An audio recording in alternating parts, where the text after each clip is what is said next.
Uh, I'll just preface the first question with an introduction of sorts to the title. So it's not inviting weakness. The idea is not just to invert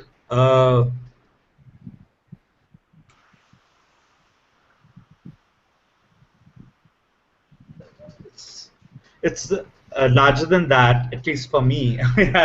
Let's see what it becomes for all of us.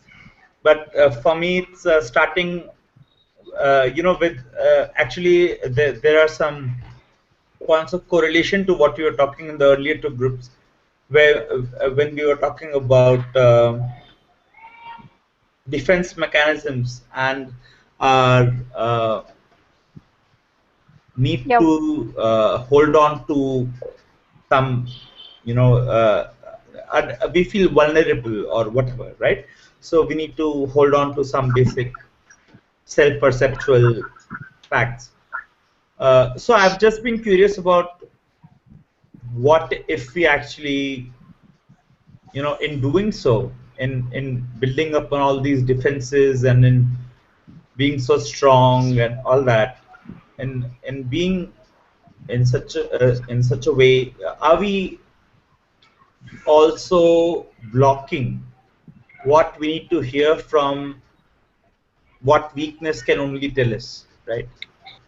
So strength will only give you a particular kind of narrative, but so the inviting weakness text essentially, it's what it said was, we need to know what can be displaced. So if something is weak and it's going to be swept away and it's going to lose its ground, then we need to know that can lose ground, and we need not consider that an essential part of the construct of ourselves, right? So that's where I'm coming from. So I mean, we'll just start instead of this becoming a monologue. So the first, yeah. Prayas, you just talked about letting go of the weak parts. No, letting go that which can break. Or So you're saying maybe letting go of the idea of the self. So No, that's what we want to defend, right? there are parts to the self, and there are some parts which are strong, some which are weak. Yeah, so the weak parts are going to collapse. Right? And right, yeah. And it's just my thought is that do we need that which we know will collapse? Exactly, yeah. So the first question, I mean, today we are just going to do a marathon. I mean, just going to be snappy about it. We'll just try to spend 10 minutes per question. Okay. So why do we defend ourselves?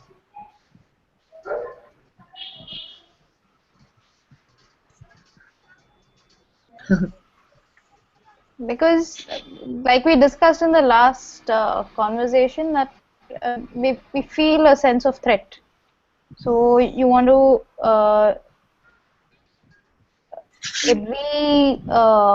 reiterate that perception that others may have about you, and you want to rather clarify. You clarify to them what you want them to see about you.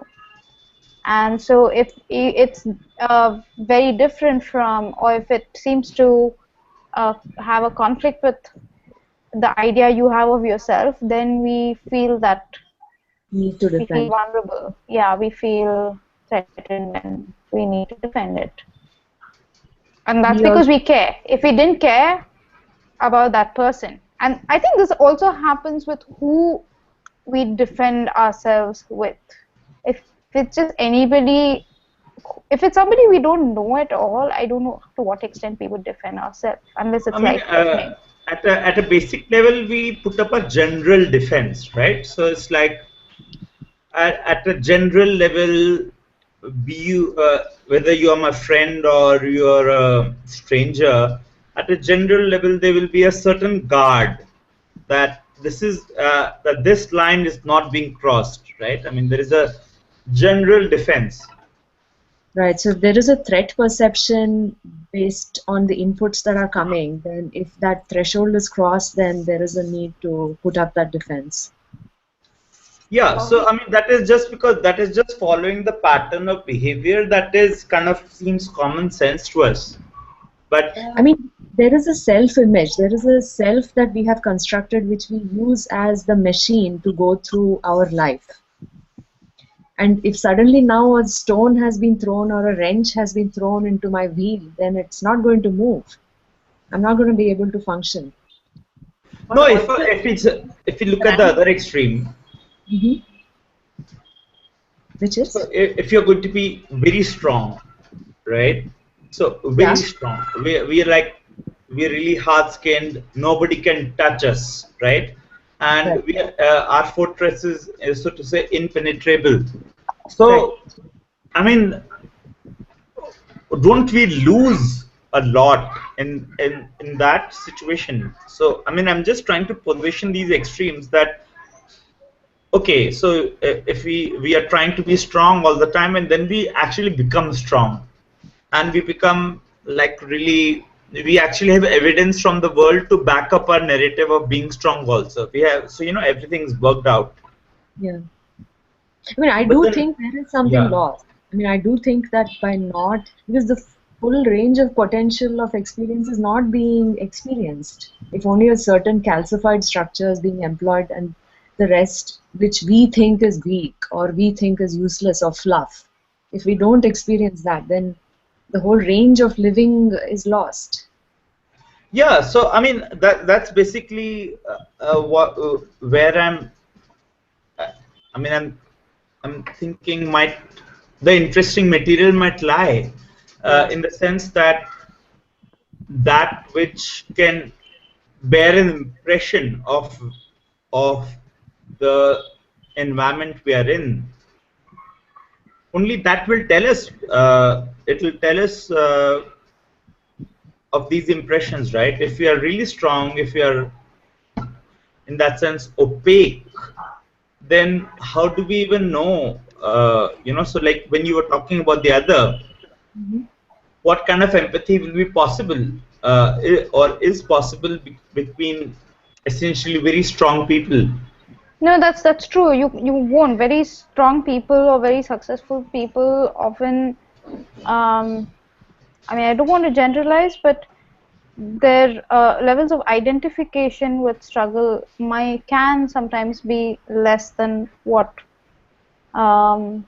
it is with people who share the same struggle or the weakness, or if you want to put it as strength and weakness, which is why people in power often huddle together, and people who are in lesser positions of power will get together. No, but the paradox here is the paradox here clearly is that even if we can think of this, that people in positions of power or whatever, they can't, let's say, empathize with someone who is, you know, going through some existential struggle or whatever kind of struggle. We can think of this, but even then we consciously place ourselves on the narrative of wanting this power, right? So I mean, in terms of achieving something. Yeah, I mean, so do we essentially want to become, stony? Do we want to stop being able to empathize? No, I don't think. See, our where we position ourselves in the narrative is in terms of achievement. We have an ideal in our heads, and we want to be good people. We want to be empathetic, and we want to be successful, and you know, and rise up the ladder, etc., etc. But I think everybody, in whatever degree we have our ambition, in whatever context it is, it's an ideal. We strive towards the ideal, but I really wonder how many people achieve or come close to achieving it. Both you mean? Yeah, achieving both.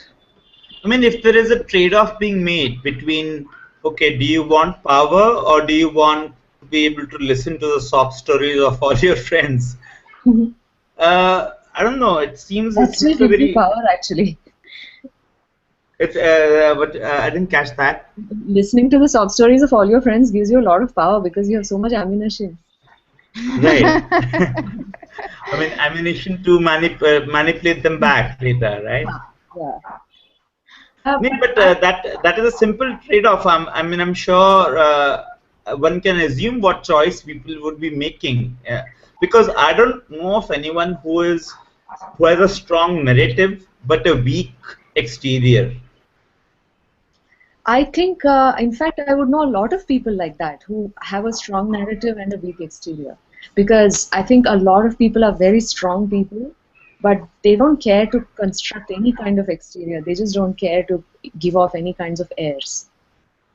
Right. So I know the wrong people. Oh no.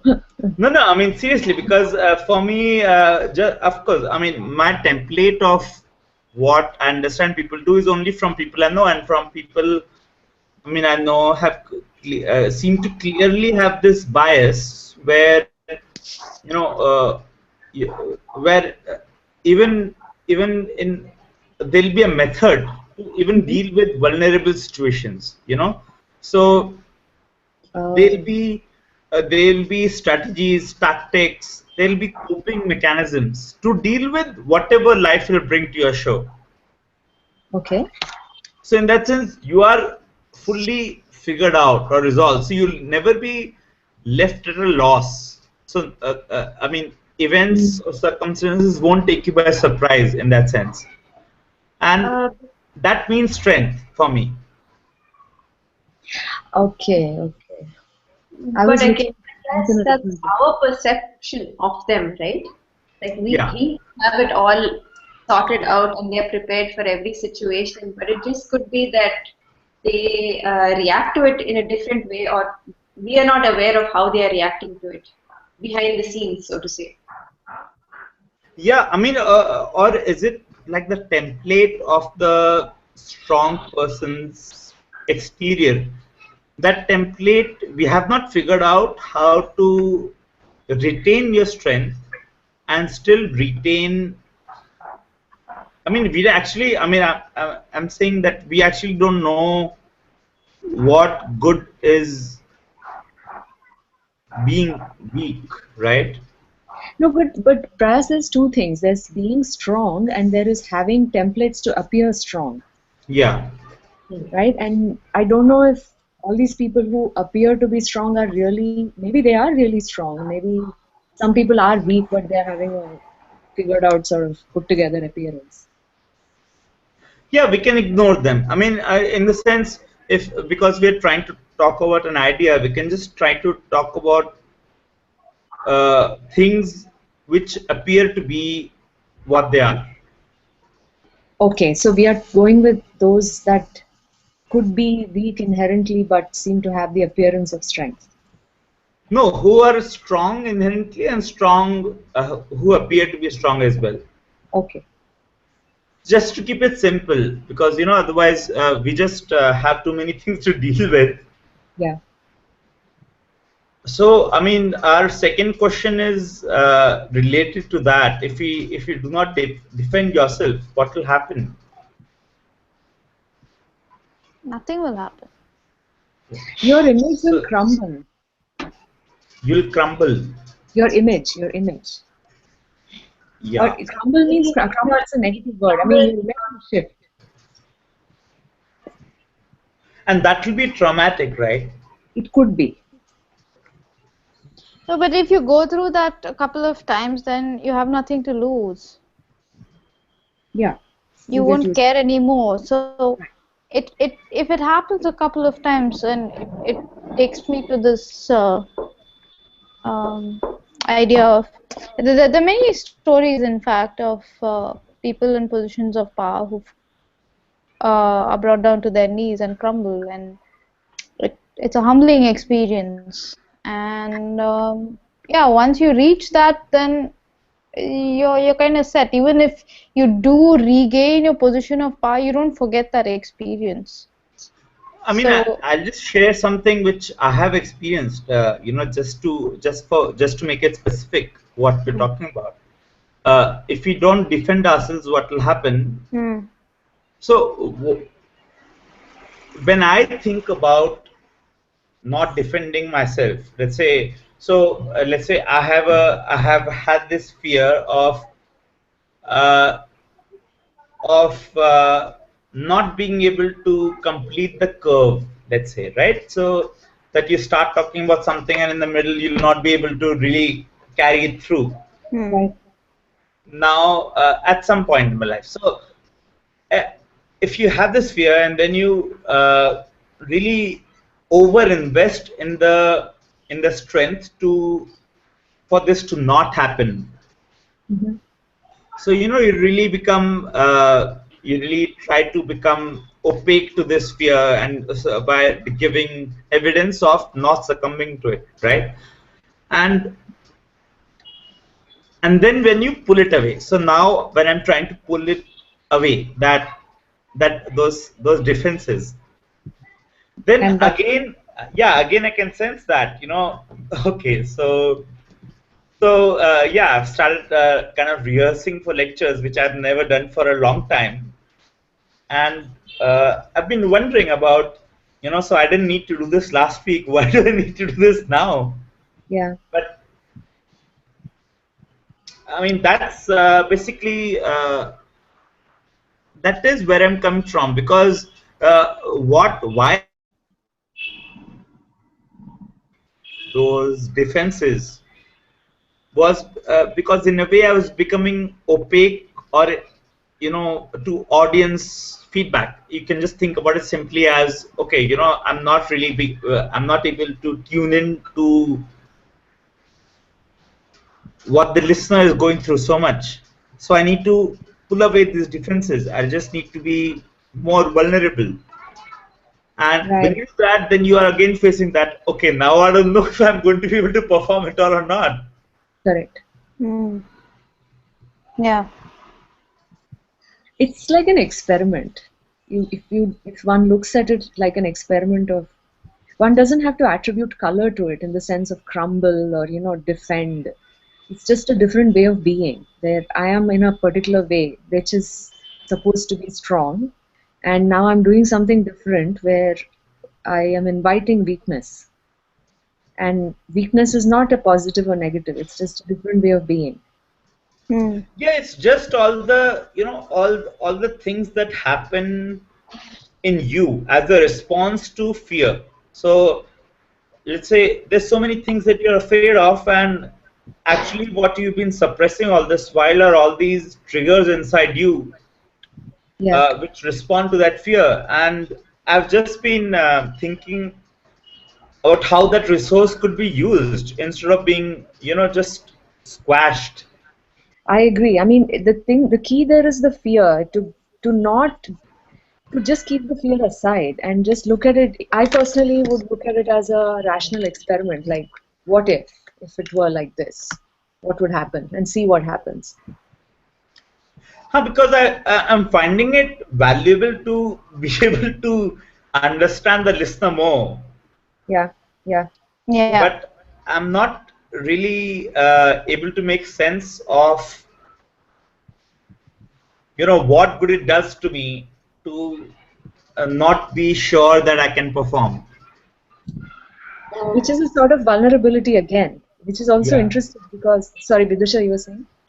No, what I'm saying is that we are just looking at fear as if, or at least how Prayas mentions it right now, that fear is coming from, weakness is coming from fear of something, which means that it's happening in the mind. But I actually think that weakness, even if it happens from the mind, it is more physical than it is psychological weakness. And weakness doesn't necessarily also have to come from something.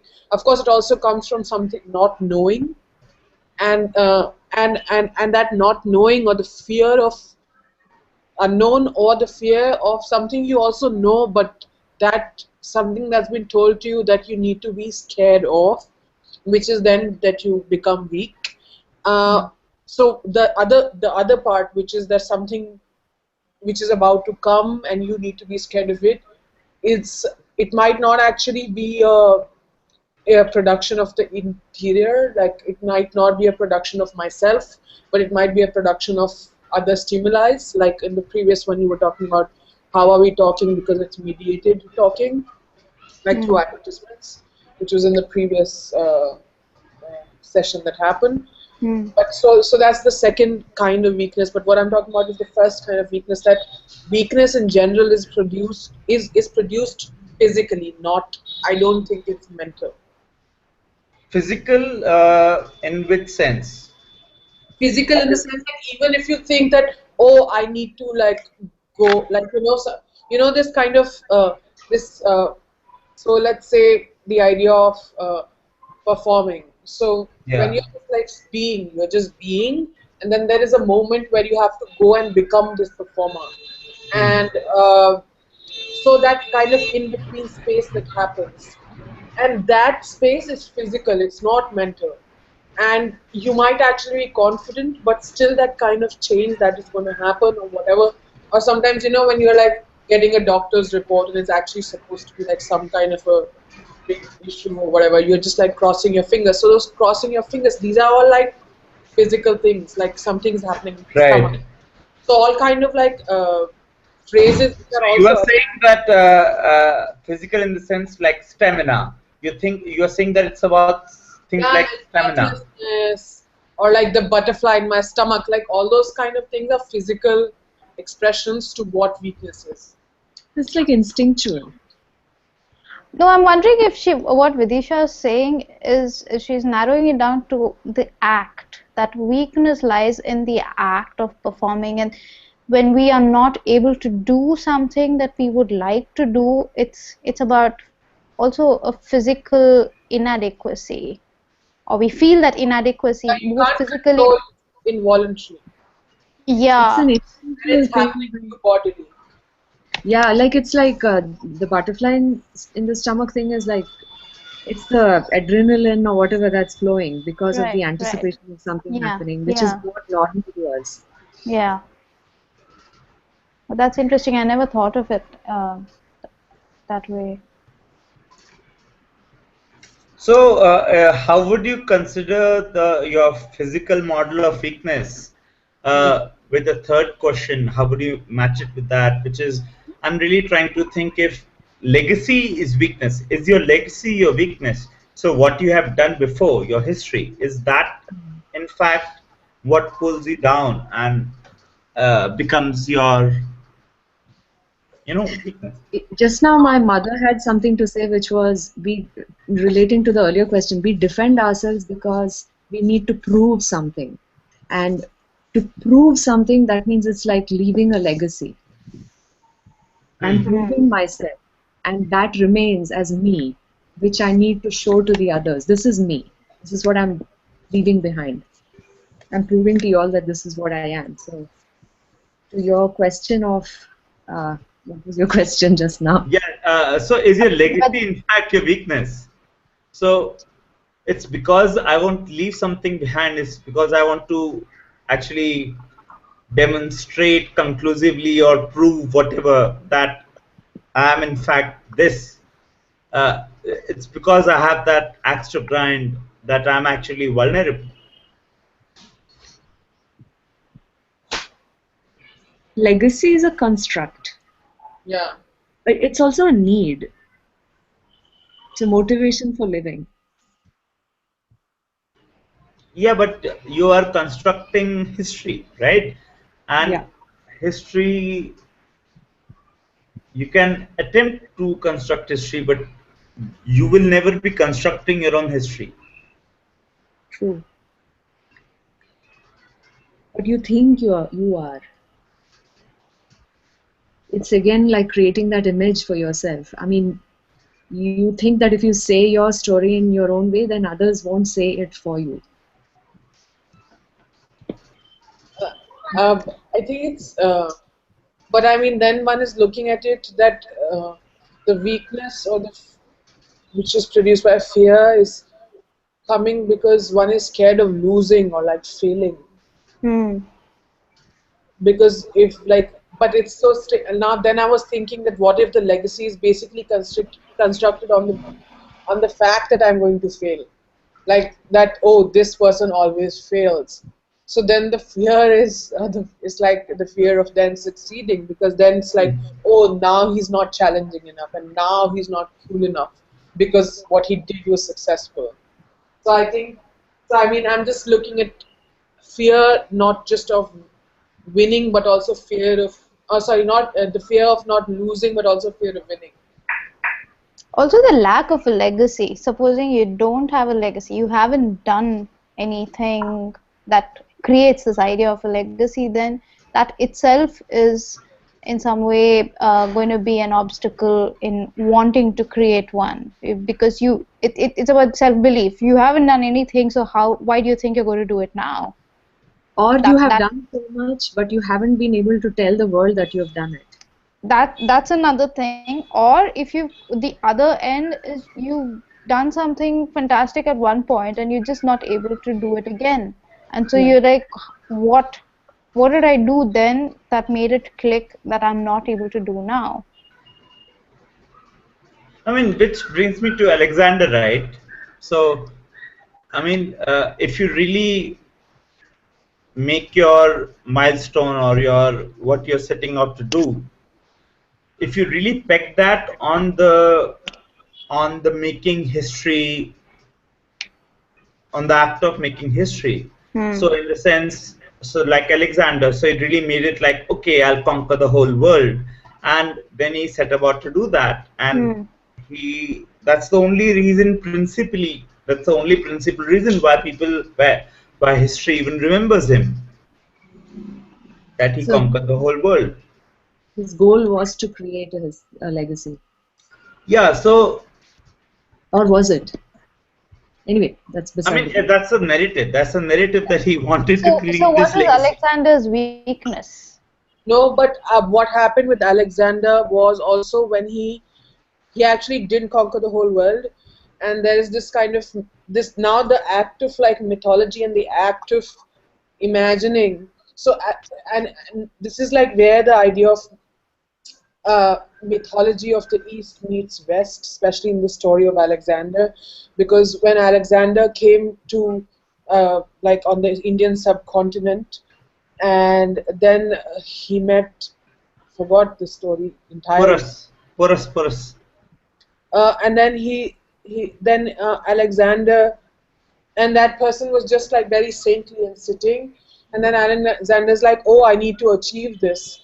And because of the idea that in the Eastern philosophy there is just one life, and so whatever you want to achieve or whatever you want to do, you kind of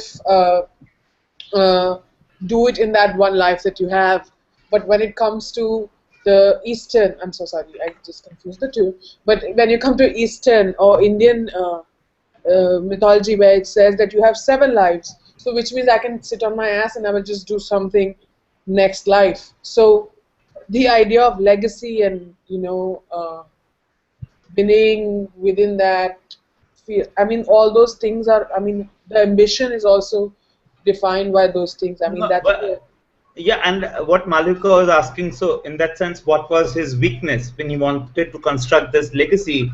But so that's what I perceive as, that's what really exposed him, in the sense, for anyone to, I mean, so actually, yeah, he just died when he was returning from India. So you can either conquer the whole world or you can enjoy that empire, but you can't really do, I mean, so if you construct your legacy, will you be there to enjoy it?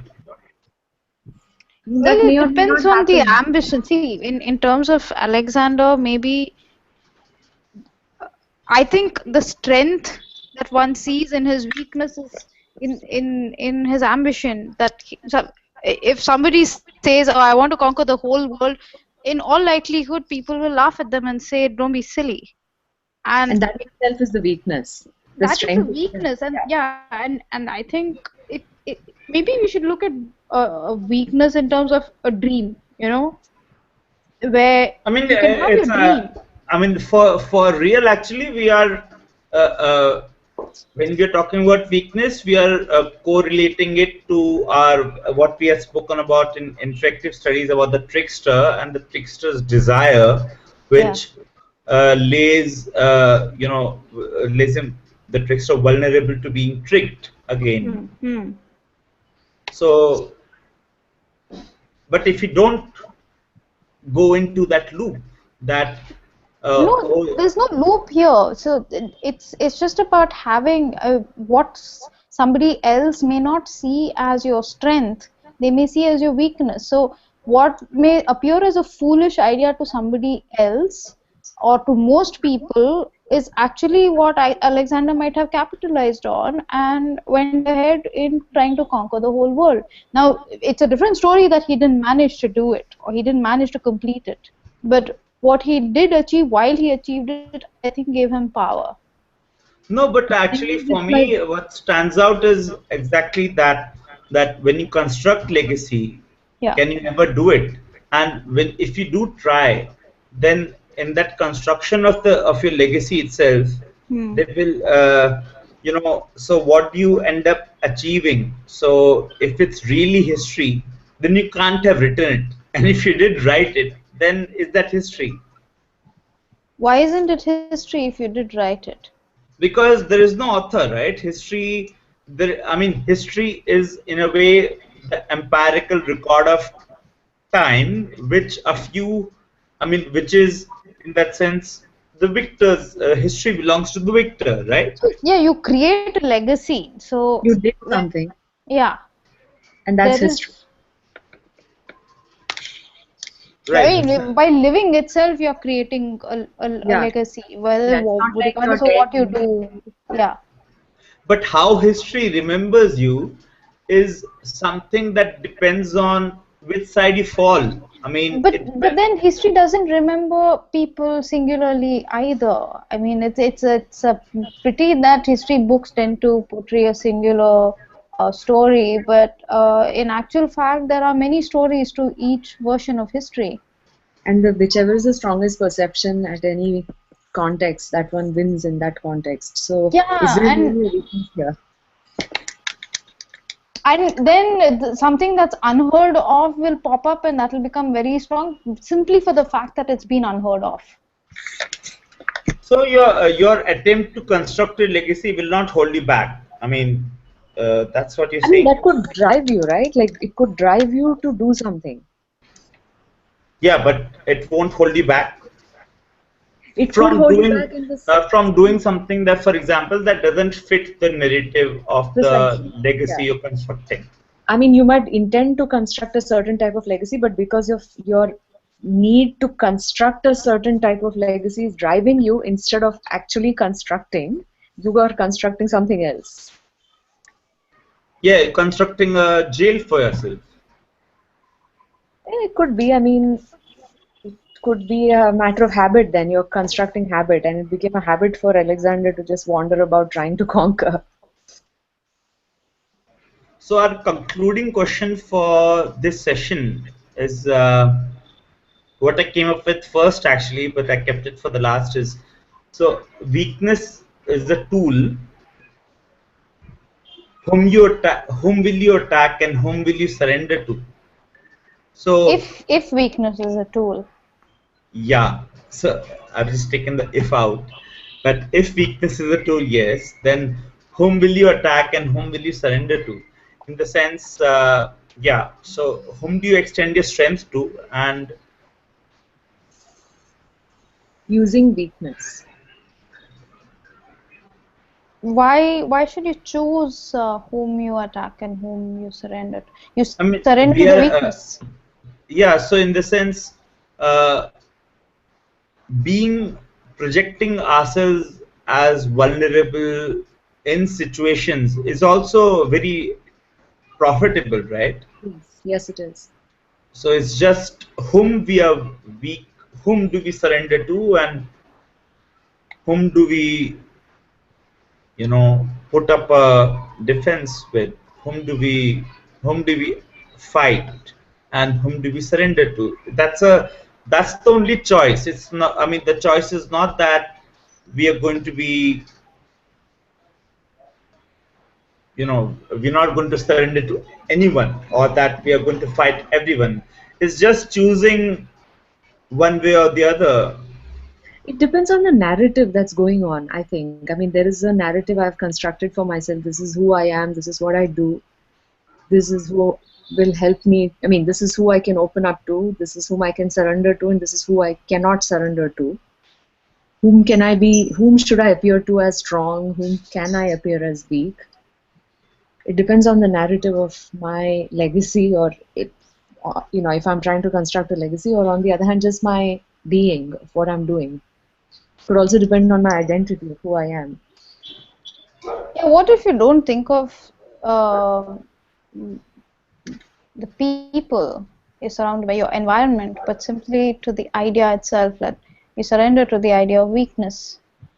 Then what happens? And that's, yeah, and that's another way actually of building strength, in my opinion, which is like doing something different than normal. I deliberately throw your own, yeah. So you have to, in that sense, get over the immediate fear, right? Yeah. So, Yeah. sort of thing, yeah. Yeah.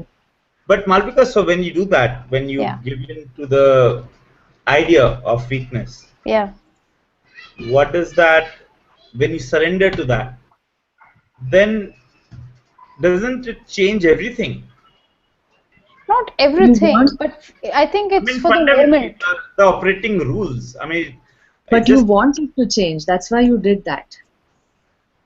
Yes. You know that it's going to change.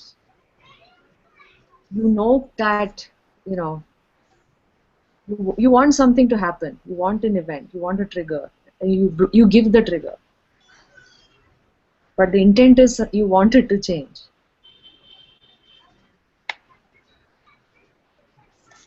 So you are inviting weakness in that sense because maybe you want to build strength.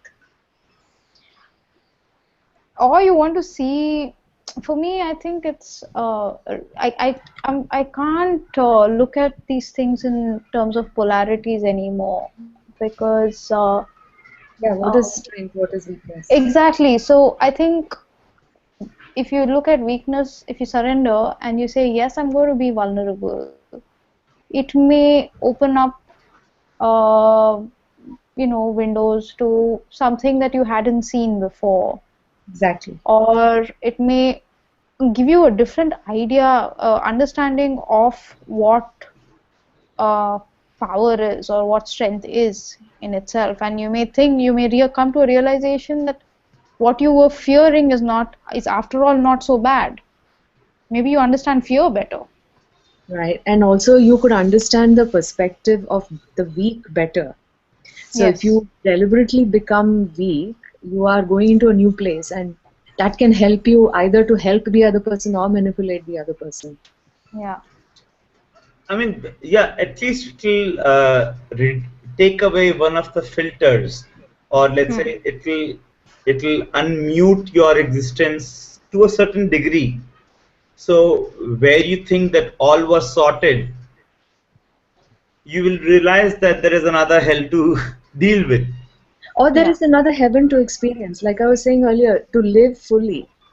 You are only living through a certain lens and a framework, and you might just decide to break some parts of it. Something else comes in, you never know. But you can never live fully.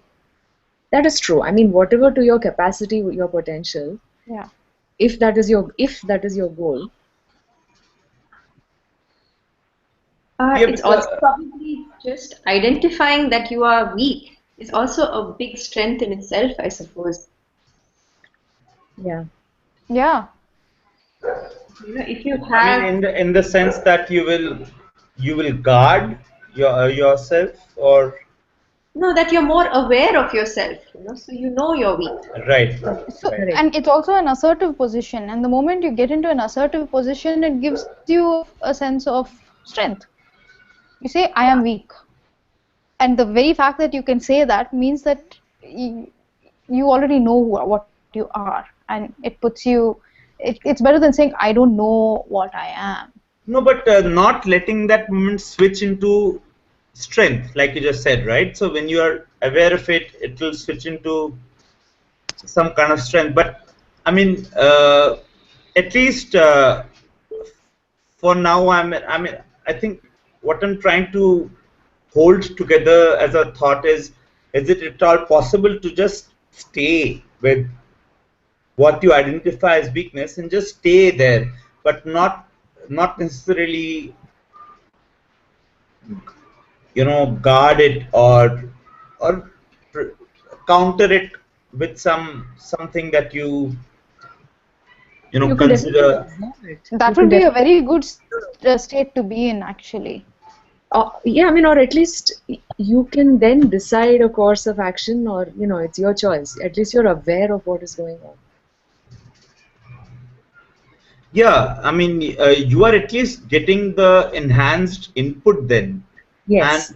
And whether that input destroys you or makes you something else, I think is I mean, that is even having the awareness could destroy you. Yeah, I mean, yeah, okay. Because that's already a change. I think it's so difficult to stay in the state of weakness because of the stigma attached to it. So everybody is taught from childhood to not be the one, be the strong one, or you're the eldest in the family, you're older, whatever be it. So no one has given you the freedom to think for yourself. So I suppose reaching that state of saying, it's fine, I'm weak, I will remain weak, and I'm happy being weak is very difficult because of all the conditioning that's put into our heads. That's exactly right. So there's another thing that came to my mind, that it also, this assertion of weakness, it depends, if it's self-asserted, it's very different from when it is asserted by somebody else. So having someone else tell us we are weak is very different from us. Because that's ourselves. nobody's business to tell us, actually. I mean, no, but it may not be their business. But if you are subjected to that. Yeah. I mean, if you are in that situation, and if whatever, I mean, there. In that moment, I mean, how is it possible for me? It brings up the question that in that moment when someone is saying you are a weak person, can you subvert that? Yeah, because in that situation, and say yes, I'm a weak person. I mean, at that point. But wouldn't that open yourselves to? I mean, what are you saying? You're saying that I can't defend myself from you. And no, I'm saying you will choose not to defend, because but isn't that quoting more trauma? No, it may quote more trauma. It's in fact more peaceful to accept. Like, it's really more peaceful to say that, hey, you know what? Nothing can be done anyway. So what's the point? I'll just sit here in the sun, Because I have felt personally in situations that are a little volatile, to suddenly give in when the other person is agitated and they're attacking you, to give in and allow them to attack, then they lose all they suddenly just lose air. They're taken aback by the passiveness, because I think what feeds power is power. It's like two things resisting each other. And when two things are resisting each other, there's double the force. Yes, exactly. And that force is what feeds the people. Then what Vidisha was saying, about it being physical, then. So if it's really about someone intimidating you physically, and then you give in, what does it say about your own? Well, judo has that very same principle of defense, that you use the other person's strength as their weakness, and physically, to answer your questions very literally, that's exactly what judo does. You use when somebody is pulling you, you go into them with double the force, and they are thrown off balance. You use their strength against them.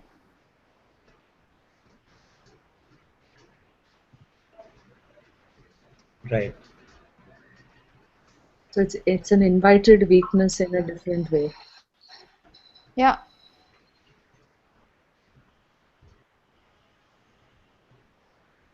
So we'll stop here for today, and you know, it's I think we're just a few minutes over our 40 minutes, and so. But you're saying something, Satya. So do you want to just quickly conclude? I mean, what you're saying? Yeah, I was just saying inviting weakness in order to use it as a strength.